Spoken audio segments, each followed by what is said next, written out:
Halo, apa kabar? Saatnya Anda menyimak berita Palembang bersama saya Gisa Febila. Sejumlah berita menarik akan kami sajikan untuk Anda dan berikut 3 berita utama hari ini. Asap pekat dari kebakaran lahan seluas 10 hektar di Banyuasin ganggu pengguna jalan.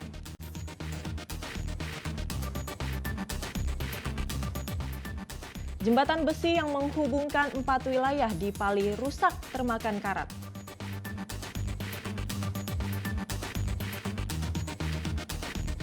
Aneka layang-layang menghiasi langit Desa Karangsari, Ogan, Komering, Ulu Timur.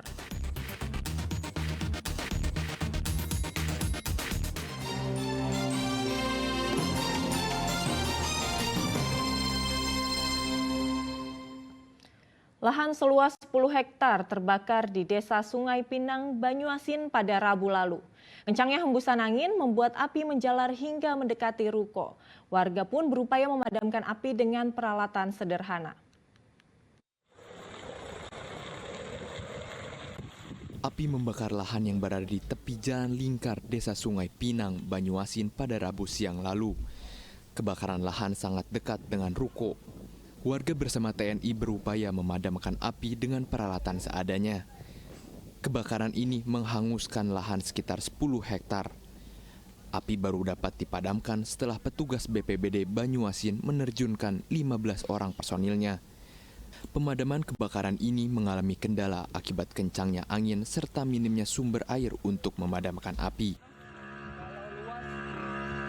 Ini sudah lebih dari 10 hektar. Luas. Bang, kesulitan lebih luas lagi.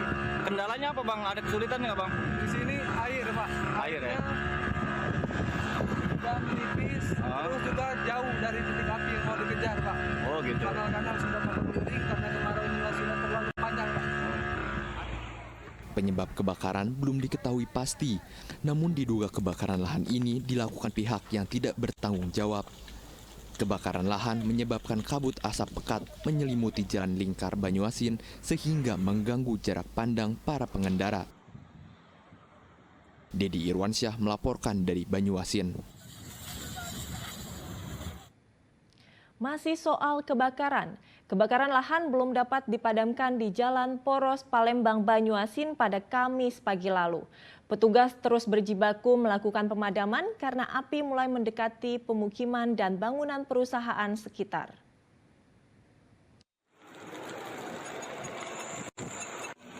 Kebakaran lahan yang terjadi di Ogan Ilir belum dapat dipadamkan hingga Kamis pagi lalu. Kobaran api muncul dari lahan yang berada di Jalan Poros Palembang, Banyuasin, tepatnya di Desa Ibul Besar, Ogan Ilir. Satgas Karhutla dari Ogan Ilir berupaya memadamkan api agar tidak membesar.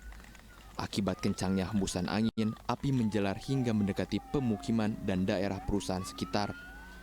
Warga yang panik berupaya untuk mematikan api dengan alat seadanya. Sedangkan pihak perusahaan diminta untuk menghentikan sementara aktivitasnya. Menurut petugas, luas lahan yang terbakar diperkirakan mencapai lebih dari 2 hektar. Tapi kita sudah kendalikan seluruh yang pital-pital, memang dia perintahkan tadi tutup dulu untuk amannya supaya tidak nyambar. Tapi ini mungkin sebentar lagi udah buka karena yang vital sudah menjauh. Sekarang tinggal proses pemadaman saja. Kalau gitu. Lahan yang terbakar bang diperkirakan berapa luasnya bang? Mungkin sampai hari ini, sampai saat ini mungkin lebih kurang 2 hektar lebih lah ya. Ini api mulai terus mendekati ini pak? Sudah tidak mendekati lagi, Pak. Sudah pagar belakang sudah terkena ini. Oh, jadi aktivitas seluruh dihentikan? Aktivitas ini dihentikan. Karena konsumen ya, Pak. Iya. Konsumen yang harus kami layani hari ini tidak bisa kami layani. Jadi, Kebakaran lahan ini membuat kabut asap pekat menyelimuti kawasan sekitar sehingga mengganggu jarak pandang pengendara di Jalan Poros Palembang, Banyuasin. Petugas membagikan masker gratis kepada para pengendara yang melintas. Dedi Irwansyah melaporkan dari Ogan Ilir. Masalah kabut asap masih belum juga selesai. Akibat kabut asap yang masih menyelimuti di Kota Palembang, Dinas Pendidikan Provinsi Sumatera Selatan memangkas jam belajar siswa di sekolah. Langkah ini dilakukan karena kabut asap pekat dapat mengancam kesehatan siswa.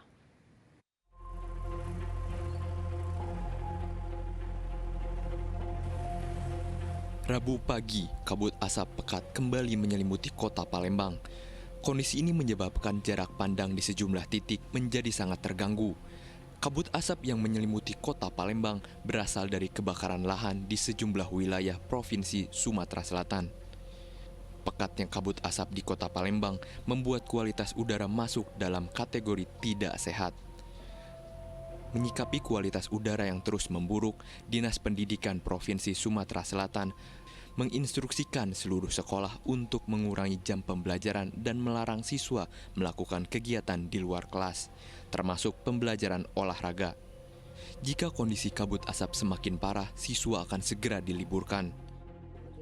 Kami sudah menginstruksikan juga dengan pihak sekolah agar apabila kabut sudah mulai tebal, pendidikan dalam proses pembelajaran dikurangi jam pelajarannya. Khususnya jam pelajaran yang berada di luar atau olahraga, ya harus berada ke dalam dulu, jadi jangan ada olahraga di luar. Nah kemudian apabila memang sangat mendesak betul, maka silakan belajar di rumah atau daring. Itulah kira-kira informasi dari kami dari Dinas Pendidikan Provinsi Sumatera Selatan. Langkah yang dilakukan Dinas Pendidikan Provinsi Sumatera Selatan ini sebagai bentuk pencegahan agar siswa terhindar dari penyakit ISPA. Kabut asap yang melanda kota Palembang dinilai sudah sangat membahayakan kesehatan, khususnya untuk anak-anak. Dedi Irwansyah melaporkan dari kota Palembang.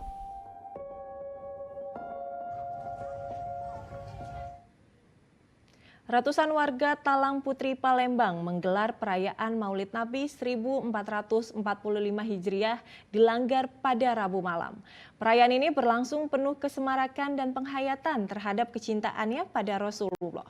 Diharapkan melalui perayaan Maulid Nabi ini akan mempererat tali silaturahmi antar warga. Warga Talang Putri Pelaju Palembang mempunyai cara tersendiri untuk merayakan perayaan Maulid Nabi Muhammad SAW. Mereka berkumpul lalu memanjarkan doa di Langgar Nurul Iman pada Rabu malam.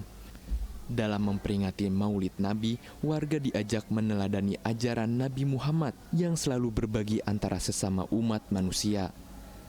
Kegiatan kumpul bersama warga ini bisa meningkatkan keimanan dan ketakwaan umat Islam di Talang Putri.